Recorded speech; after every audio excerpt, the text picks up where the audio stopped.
Hello students, myself Priyanka Gupta, Assistant Professor in Computer Science and Engineering Department, ABS IT Ghaziabad.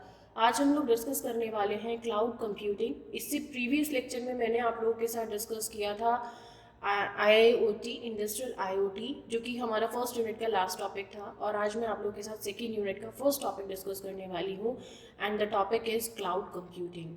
तो सबसे पहले हम लोग जानेंगे कि क्लाउड कंप्यूटिंग होता क्या है। तो बच्चों मैं आपको बता दूं क्लाउड कंप्यूटिंग क्या है कि हमें कुछ सर्विसेज दी जाती हैं, हमें कुछ सर्विसेज अवेल करने के लिए मिलती हैं ओवर द इंटरनेट।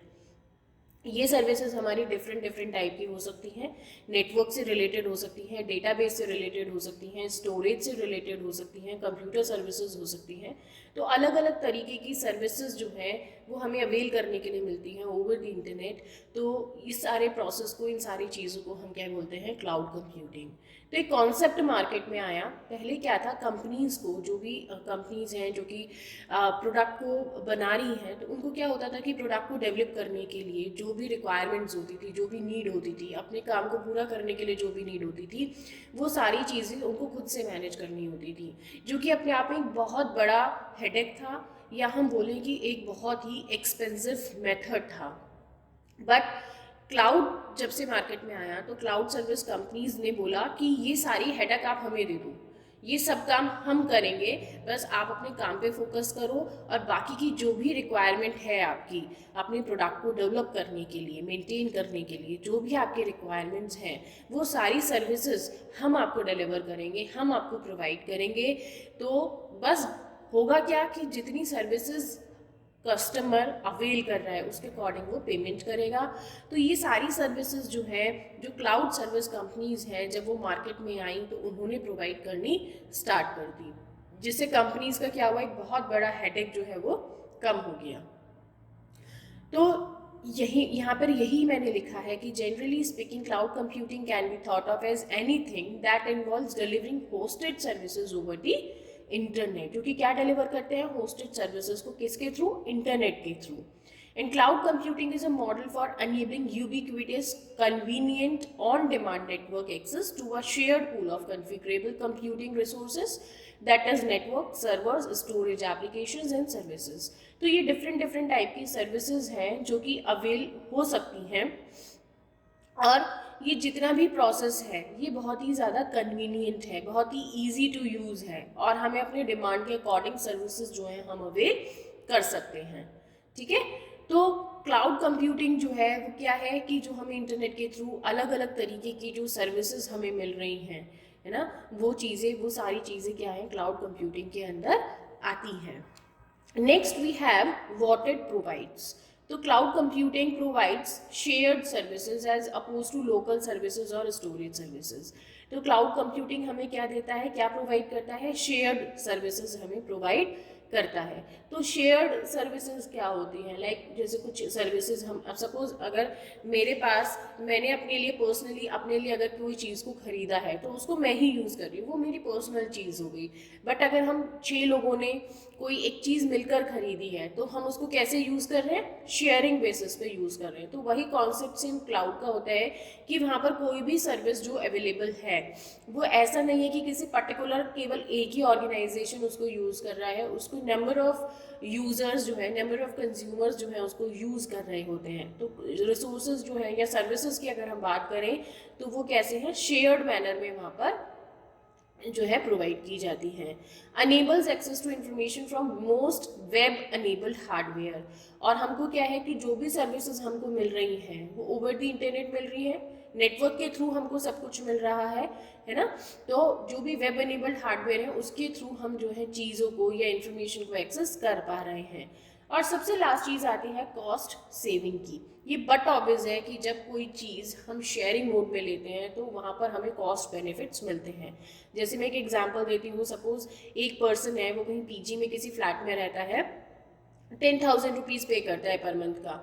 ठीक है। अब उसी फ्लैट में उसके साथ 3 लोग और आ गए, तो टोटल वो 4 पीपल हो गए जो शेयर कर रहे हैं सेम फ्लैट को, और 10,000 रेंट को भी वो शेयर कर रहे हैं। तो पहले एक पर्सन कितना देता था, 10,000 पे करता था, और अभी कितना करेगा पर पर्सन, 2500 रुपीज़ पे करेगा। तो जब चीज़ें शेयरिंग में आ जाती हैं तो कॉस्ट बेनिफिट्स वहाँ पर होने शुरू हो जाते हैं। तो यहाँ पर भी यही है कि जब हम शेयरिंग रिसोर्सेज की बात कर रहे हैं तो या सर्विसेज की बात कर रहे हैं तो कॉस्ट सेविंग होना बहुत नेचुरल है। यहाँ पर हम देखेंगे कुछ इसके एसेंशियल कैरेक्टरिस्टिक्स या फिर फीचर्स हम देखेंगे यहाँ पे। तो ये है on demand self service. First क्या है, ऑन डिमांड। तो जैसे कि हम नाम से ही पता लगा सकते हैं, ऑन डिमांड मीन्स जो हमारे रिक्वायरमेंट के अकॉर्डिंग, हमारे नीड के अकॉर्डिंग जो भी सर्विसेज चाहिए होती हैं वो हम यहाँ से अवेल कर सकते हैं। लाइक अगर मेरे को स्टोरेज से रिलेटेड नीड है, मेरे को जो है किसी ऑपरेटिंग सिस्टम से रिलेटेड नीड है, मेरे को और किसी प्लेटफॉर्म से रिलेटेड नीड है, मेरे को कोई टूल चाहिए, तो जैसी मेरी डिमांड है, जैसी मेरी रिक्वायरमेंट है, उसके अकॉर्डिंग हम सर्विसेज जो है अवेल कर सकते हैं। Next we have broad network access. तो जब हम ब्रॉड नेटवर्क एक्सेस की बात कर रहे हैं तो मैंने अभी आपको पहले भी बताया कि जितनी भी सर्विसेज हैं वो हम इंटरनेट के थ्रू अवेल कर रहे हैं। तो मतलब जितनी भी कैपेबिलिटीज़ हमको मिल रही हैं, जो भी कैपेबिलिटीज़ हमको मिल रही हैं, वो सब हमको नेटवर्क के थ्रू एक्सेस हो रही हैं। तो this is called broad network access. Next one is resource pooling. तो रिसोर्स पूलिंग में क्या है कि जहाँ पर हम रिसोर्सेज को क्या कर रहे हैं, शेयर कर रहे हैं। जब हम रिसोर्सेज को शेयर्ड मैनर में यूज़ कर रहे हैं तो ये भी एक बहुत बड़ा फीचर है क्लाउड कंप्यूटिंग का कि रिसोर्सेज को यहाँ पर पूल किया जाता है, शेयर किया जाता है। The providers computing resources are pool to serve multiple consumers. तो जो प्रोवाइडर्स होते हैं, जो क्लाउड सर्विस देती हैं कंपनीज, वो क्या करते हैं, रिसोर्सेज को शेयर्ड मैनर में रखती हैं जिससे कि ज़्यादा से ज़्यादा यूज़र उसको यूज़ कर सके। लाइक मैंने जो है स्टोरेज स्पेस को यूज़ करा, आज मैंने यूज़ करा, कल को मैंने उसको रिलीज़ कर दिया, तो अब वो स्टोरेज स्पेस किसी और को जाकर जिसको भी नीड होगी उसको असाइन हो जाएगा। Resources can be dynamically assigned and reassigned according to customer demand. और रिसोर्सेज जो है वो ज़रूरत के अकॉर्डिंग क्या होते रहते हैं, असाइन होते हैं और फिर रीअसाइन होते रहते हैं। लाइक अगर आज ज़रूरत है तो मैंने अवेल करा, तो मतलब मुझे असाइन हो गया, फिर कल की मेरी ज़रूरत खत्म हो गई तो मैंने रिलीज़ कर दिया, फ्री कर दिया। ठीक है। And customer generally may not care where the resources are physically located, but should be aware of risk if they are located offshore.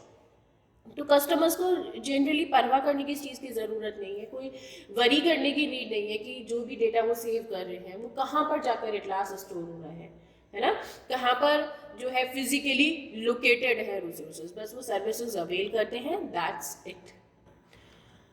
Next we have, next feature is rapid elasticity. Elasticity से क्या मतलब होता है, like flexibility. किसी भी चीज़ को हम अचानक से ज़्यादा कर सकते हैं और अचानक से हम कम भी कर सकते हैं।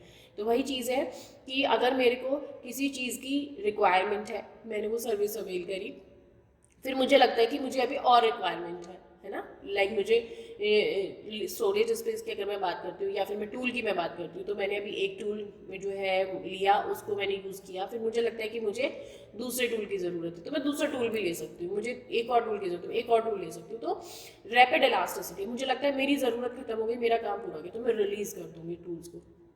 तो रैपिड इलास्टिसिटी है। ऐसा नहीं है कि मेरे को कोई भी चीज़ की डिमांड करने से पहले या कोई चीज़ मुझे चाहिए तो उसको यूज़ करने से पहले मेरे को क्या करना पड़ेगा, उनको चीज़ों को घटाना भी, अब पहले कहीं किसी फाइल में साइन कराना पड़ेगा, कहीं किसी ऑफिस में जाना पड़ेगा, कुछ अप्रूवल्स लेने पड़ेंगे, ऐसा कुछ भी नहीं होता है। हम अपनी नीड के अकॉर्डिंग चीज़ों को बढ़ा भी सकते हैं और घटा भी सकते हैं। Next we have measured service. तो मेजर्ड सर्विस का मतलब क्या है यहाँ पे कि जितना कस्टमर यूज़ करेगा किसी भी सर्विस को उतना ही उसको पे करना पड़ेगा। ठीक है। तो जैसे customers are charge for the services they use and the amounts. तो कस्टमर जो है उसको चार्ज कर दिया जाता है जितनी सर्विस उसने यूज़ करी और जिस तरीके की सर्विस उसने यूज़ करी।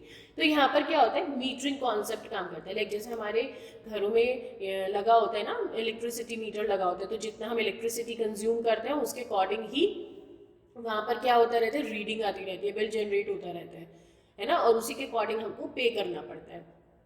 तो यहाँ पे भी वही कॉन्सेप्ट है कि जितनी सर्विसेज हमने जिस अमाउंट में यूज़ करी हैं उसी हिसाब से क्या होती है वो चीज़ें सारी मॉनिटर होती रहती हैं कि हम कौन सी सर्विस यूज़ कर रहे हैं, किस अमाउंट में यूज़ कर रहे हैं, वो सारी चीज़ें मॉनिटर होती रहती हैं और एक रिपोर्ट जनरेट होती है कि जो कंज्यूमर है उसको इतना पे करना है। तो इस तरीके से एक ट्रांसपेरेंसी रहती है कंज्यूमर के बीच में और प्रोवाइडर के बीच में। कंज्यूमर भी कंटिन्यूस देख सकता है कि भाई अच्छा मैंने ये चीज़ इतना यूज़ करा तो मेरा इतना बिल जनरेट हो गया, तो वहाँ पे कोई भी डाउट होने का कोई भी केस नहीं होता है, बहुत ट्रांसपेरेंसी के साथ ये काम यहाँ पर होता है। सो ये कुछ फीचर्स थे जो हम लोगों ने डिस्कस किए। नेक्स्ट हम लोग जो देखेंगे दीज आर सर्विस मॉडल्स। तो सर्विस मॉडल्स को मैं आपको इस तरीके से समझाऊंगी कि जो भी सर्विसेज हमें क्लाउड से मिल रही हैं उनको हमने यहाँ पे इस तरीके से 3 पार्ट्स में हमने यहाँ पर डिवाइड कर लिया है। लाइक इंफ्रा हो गया, प्लेटफॉर्म हो गया और सॉफ्टवेयर और एप्लीकेशन हो गया। ठीक है, तो हमने इस तरीके से इनको 3 पार्ट्स में यहाँ पर डिवाइड कर दिया है। तो यहाँ पर हम देखेंगे first one is service models में जो फर्स्ट वन है that is infrastructure as a service. इसको शॉर्ट में हम यहाँ पर देखेंगे IaaS, इस तरीके से लिखा हुआ है। और एक चीज़ मैं आपको बता देती हूँ, मोस्ट ऑफ दी जगह आपको यही शॉर्ट फॉर्म में लिखा मिलेगा, इतना बड़ा नहीं लिखा मिलता है मोस्टली जगह। तो IaaS, तो आपको पता होना चाहिए कि अगर IaaS लिखा हुआ है तो इसका मतलब है infrastructure as a service. Okay, अब जैसे कि आप यहाँ पर डायग्राम देख सकते हैं, तो डायग्राम में आप देखोगे जो सबसे वेरी फर्स्ट स्लैब जो है दैट इज इंफ्रास्ट्रक्चर, जो सेकंड स्लैब है दैट इज प्लेटफॉर्म, जो नेक्स्ट वन स्लैब है दैट इज सॉफ्टवेयर। तो ये 3 स्लैब्स हैं और इन्हीं को हमने इसी 3 स्टेप्स में या हम बोलेंगे 3 पार्ट्स में हमने इस तरीके से कैटेगराइज किया हुआ है सर्विसेज को। तो यहाँ पर हम देखेंगे कि जब हम इंफ्रास्ट्रक्चर की बात करते हैं तो a service model that involves outsourcing the basic infrastructure used to support operations including storage, hardware, servers and networking components. अब इसमें क्या होता है, जब हम इंफ्रास्ट्रक्चर की एज अ सर्विस बात कर रहे हैं तो इसके अंदर वो सर्विस मॉडल्स आते हैं जो कि हमें आउटसोर्स करते हैं हमारे कुछ बेसिक ऑपरेशंस को परफॉर्म करने के लिए, कुछ रिक्वायरमेंट्स जो नीड होती है उनको फुलफिल करते हैं। जैसे कि अगर हम स्टोरेज स्पेस की बात करें, सर्वर्स की बात करें, नेटवर्क की बात करें, तो जब इस तरीके की रिक्वायरमेंट हमको होती है और जो सर्विस मॉडल हमारी वो रिक्वायरमेंट पूरी कर देते हैं वो कहाँ पर आते हैं, हमारे IaaS के अंदर आते हैं। इसमें होता क्या है कि जो सर्विस प्रोवाइडर होता है इंफ्रा के जो इक्विपमेंट्स हैं वही ओन करता है, उसी की रिस्पॉन्सिबिलिटी है वो सारा कुछ मेंटेन करना, उसकी सिक्योरिटी चेक करना, उसको उसकी रनिंग देखते रहना, सारी जिम्मेदारी किसकी होती है, जो भी प्रोवाइडर है उसकी। कंज्यूमर की कोई रिस्पॉन्सिबिलिटी नहीं है। ऐसा नहीं है कि मैं अगर स्टोरेज स्पेस यूज कर रही हूँ तो मेरी कोई रिस्पॉन्सिबिलिटी नहीं है उस स्टोरेज स्पेस को मेंटेन करने की, उस पर सिक्योरिटी चेक लगाने की। नो, मेरे को कोई नीड नहीं है। जो भी रिस्पॉन्सिबिलिटी है किसकी है, प्रोवाइडर की है। मेरा काम सिर्फ क्या है, उसको यूज करना, और जब यूज हो जाए तो फिर उसको रिलीज कर देना। बस क्या है, जितना हम यूज करेंगे उतना हम पे कर देंगे। The customer typically page on a पर यूज बेस। तो कस्टमर क्या करता है, जैसे यूज करता है उस हिसाब से वो पेमेंट भी कर देता है। And the customer uses their own platform. जब हम इंफ्रा की बात कर रहे हैं तो यहाँ पर प्लेटफॉर्म भी वो अपना यूज कर रहा है और सॉफ्टवेयर या फिर टूल जो एप्लीकेशंस है वो भी वो अपनी ही यूज करता है customer. Next we have platform as a service, PaaS। तो ये PaaS जो है, ये देखिए यहाँ पिक्चर में हम देख सकते हैं second type of service model है हमारे पास। अब हम इसकी बात करते हैं तो service model that involves outsourcing the basic infrastructure and platform. अगर मैं सर्विस मॉडल की बात करती हूँ तो इसका मतलब, प्लेटफॉर्म मॉडल की अगर मैं बात करती हूँ तो इसका मतलब क्या है यहाँ पे कि वो इंफ्रा तो आउटसोर्स हो ही रहा है, उसके साथ साथ प्लेटफॉर्म भी आउटसोर्स हो रहा है। प्लेटफॉर्म मतलब कोई भी, लाइक जैसे विंडोज की मैं बात करूँ, मैं यूनिक्स की मैं बात करूँ, है ना, अगर कोई ऑपरेटिंग सिस्टम मेरे को चाहिए रन करने के लिए तो भी हम वहाँ से एज अ क्लाउड सर्विस वो अवेल कर सकते हैं। PaaS facilitates deploying applications without the cost and complexity of buying and managing the underlying hardware and software where the applications are hosted. अब क्या है, सपोज करो कि मेरे को कोई एप्लीकेशन जो है वो होस्ट करना है लेकिन मेरे पास उसके कंपैटिबल जो है ऑपरेटिंग सिस्टम नहीं है, तो क्या मैं उसको जाके पहले ऑपरेटिंग सिस्टम को बाय करूँ, फिर उसको पूरा मैनेज करूँ, मेंटेन करूँ, क्या ऐसा करूँगी मैं, या फिर मैं एज अ क्लाउड सर्विस उसको अवेल करूँगी और अपनी एप्लीकेशन को रन कर दूँगी और जितना जो चीज़ मैंने यूज़ करी सर्विस उसके अकॉर्डिंग में पेमेंट कर दूँगी। तो इजी क्या है कि मैं क्या करूं, as a cloud service avail कर लूं। तो जो प्लेटफॉर्म की अगर हम बात करते हैं तो वो यही हमें प्रोवाइड करता है कि वो एज अ सर्विस आपको जो है ऑपरेटिंग सिस्टम प्रोवाइड कर देगा, एक एनवायरनमेंट प्रोवाइड कर देगा जिसमें कि आप अपने एप्लीकेशन को रन कर सकते हैं, है ना। तो ये हमारा किसके अंदर आता है, प्लेटफॉर्म एज अ सर्विस के अंदर आता है। और यहाँ पे कस्टमर क्या कर रहा है, सॉफ्टवेयर या फिर एप्लीकेशन अपना यूज कर रहा है। Next we have software as a service, SaaS। इसमें क्या होता है, सॉफ्टवेयर ऑन डिमांड भी इसको बोलते हैं। इसके अंदर क्या हो रहा है कि इंफ्रा, प्लेटफॉर्म और फिर सॉफ्टवेयर या फिर एप्लीकेशन, ये तीनों चीज जो है वो आउटसोर्स हो रही है। इसमें क्या होता है कि कोई भी टूल हमको चाहिए, लाइक जैसे मैं बात करती हूँ एग्जांपल के तौर पे MS टूल की मैं बात करूँ, अगर हम लेते हैं ना टूल लाइसेंस हम यूज करते हैं, तो कोई भी एप्लीकेशन टूल जो हमको चाहिए होता है हम उसको बाय करें, उससे बेटर है कि हम उसे एज अ सर्विस अवेल कर लें। तो these services are available to the customer for a fee and pay as you go. तो जैसे हम यूज कर रहे हैं उसके अकॉर्डिंग या फिर एक पर्टिकुलर एक फीस के बेसिस पे कस्टमर उसको यूज कर सकते हैं, है ना। End customer access the applications over the internet, और इंटरनेट के थ्रू जो भी एप्लीकेशंस हमारी डिमांड में है हम उसको यूज कर सकते हैं। तो यहाँ पर जब हमें सॉफ्टवेयर एज अ या फिर कोई टूल हमको, कोई एप्लीकेशन हमको एज अ सर्विस हमको मिल रहा है तो वो हम किसके अंदर कैटेगराइज करेंगे, सॉफ्टवेयर एज अ सर्विस के अंदर कैटेगराइज करेंगे। Next we have deployment models.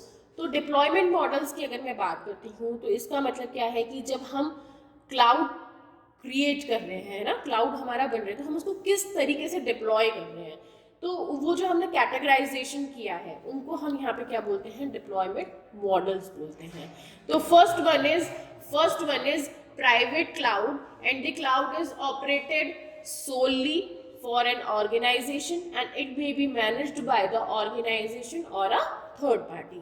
तो जब हम क्लाउड बनाते हैं पर्टिकुलरली एक ऑर्गेनाइजेशन के लिए, डेडिकेटली एक ऑर्गेनाइजेशन के लिए हम बनाते हैं, तो हम उसको क्या बोलेंगे, एक प्राइवेट क्लाउड बोलेंगे। हो सकता है ऑर्गेनाइजेशन उसे खुद ही मैनेज कर रहा हो या फिर किसी थर्ड पार्टी को दे दे मैनेज करने के लिए। Next we have community cloud. तो cloud infrastructure is shared by several organization and support a specific community that has shared concerns.